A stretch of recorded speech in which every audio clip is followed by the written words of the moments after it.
A professional digital mixer, interface and sound card for less than $100? This has gotta suck.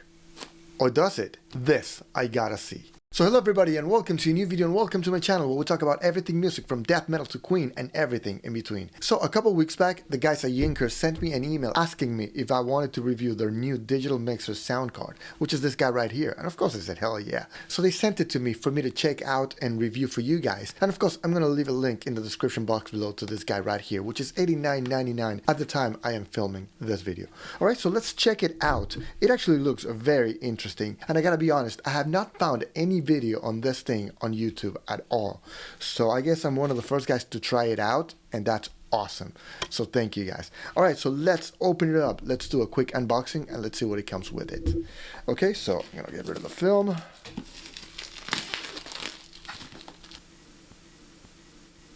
Here we go. Okay, so it's nice and snug here. It comes with the owner's manual and it's good for phone and computer, which is really cool. Okay, so of course it tells you how to hook it up and all the good stuff. And here's the item itself. It comes with the wiring box, which I assume it's all of the cables. Okay, so you get two cables. You get a USB-C cable to USB-A, a mini plug to mini plug, which I guess is for phones, and a USB-C to USB-C cable. So yeah, that's it for the cables. And now for the piece or resistance, the mixer itself. Ah, I love the smell of free in the morning. Alright, so here we go. It actually looks pretty neat. Actually looks really nice, and it feels pretty good. Metal casing, which I appreciate, and the knobs feel really good. There's some faders here, which I'm going to show you later on, and the pads, the little buttons, actually feel pretty good too. It is Bluetooth, so there's a lot of things included on this box that I'm just not going to be able to get to on this first video. But let's plug it in and let's see what it sounds like. Okay, so it's plugged in and ready to go. Ooh, shiny. A few moments later. Okay, so here we go. I actually have it all set up and ready to go. It's actually recording through it. So I am going through the same mic, but instead of going USB as I usually use it, I am going through the XLR connection, which I plugged into the input here. Okay? So there's a couple of things about this that are really interesting. First of all, I like the fact that I can monitor myself through this without having to go into the computer, which is very common, but I didn't expect that to be in here. There's very little latency. Very little, honestly. And the screen is actually pretty good. I like the fact that, you know, it's very colorful, it's very playful, very modern looking. And as you can see, when I speak, it actually moves. It's got like a view meter. So I can see if it's actually coming through into the interface, if, you know, I'm not getting anything on Logic, for instance. Now, there's a couple of things I don't really understand. I got to check it out and, you know, play with it a little bit more, but I don't really know what these do. I mean, if I bring this down and this down and this down and this, it's basically, I am basically getting no volume, I guess. You might be hearing me through the microphone on the phone, but you know, it's like, I guess it's like an EQ that's built in. So it would be like a 3-band equalizer for high, mid, and low, and also a volume for all of it together. So this would be like the master, and this would be like a 3-band equalizer on a microphone, which is kind of odd, but you know, it's there. This is the monitor, so this is how loud I am hearing myself through the speakers. I don't know if it's actually doing anything to the recording itself, but this is nothing. I'm getting nothing, and this is all the way up. This is as loud as it gets on my headphones. You, of course, can't hear that, but I can. Here we have, this knob says reverberation. I don't know what that is. I mean, I know it's reverb, but if I put it all the way up, I'm not really getting a lot of reverb, to be honest. In fact, I'm getting no reverb. So I don't know if I actually have to engage it for it to work. I mean, it might be an option here, but, you know, I haven't gotten to it yet.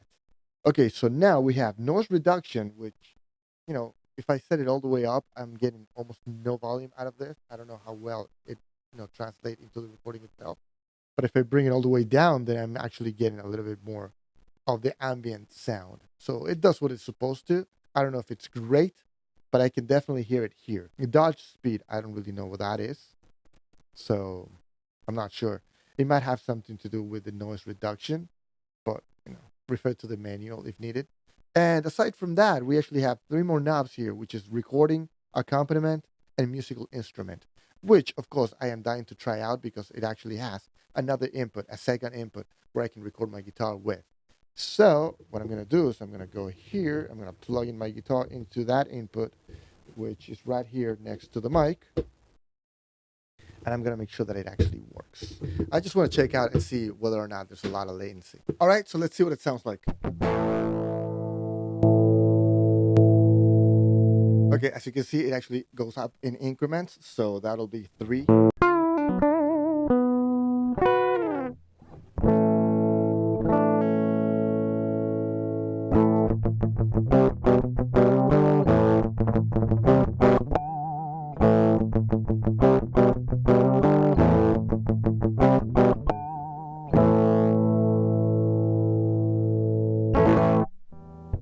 All right, so that's what the guitar sounds like. There's no latency because I'm monitoring straight from here.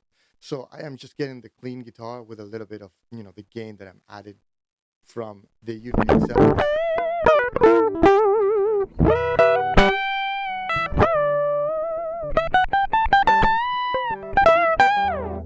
That's pretty interesting. There's something I'm not figuring out, and that is the fact that whenever I bring up the volume on the musical instrument thing, I am actually bringing up the gain on the microphone itself too. So it tends to distort. See? Check, check, check, check, check. If I bring it down, check, check, check, check, check, check, check. I mean, it's a little bit better, I guess. I'm just not figuring it out completely. But it works. There's something there that I gotta check out and make sure that I'm setting up correctly. It's actually distorting a little bit too much, if you ask me. But that might just be the fact that I don't know what I'm doing, not yet anyway. So I'm gonna bring down the musical instrument. I'm gonna bring up the recording thing, and that's distorting a lot. That's a little bit better. All right, bring this up. Bring the volume up here so that I can hear myself. That's actually not all that bad. Gonna get rid of the noise reduction, and that actually sounds a little bit better. So that might have been it. Get rid of the dodge speed, and that actually sounds even better, at least out of my headphones. Anyway, let's see what all of these things are.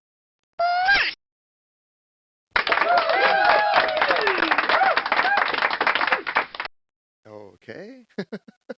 How do I control the volume of that? That sounded super loud here. I'm hoping I didn't kill you guys with that volume. What's the voice changer? Let's try that out. Check 1 2. Check 1 2. Okay. That is awesome. Oh man. I mean, This is actually intended. Oh no. This is actually intended for like podcasting and stuff like that. Just streaming. So I mean, just the fact that you can do this on the fly, it's actually kind of cool.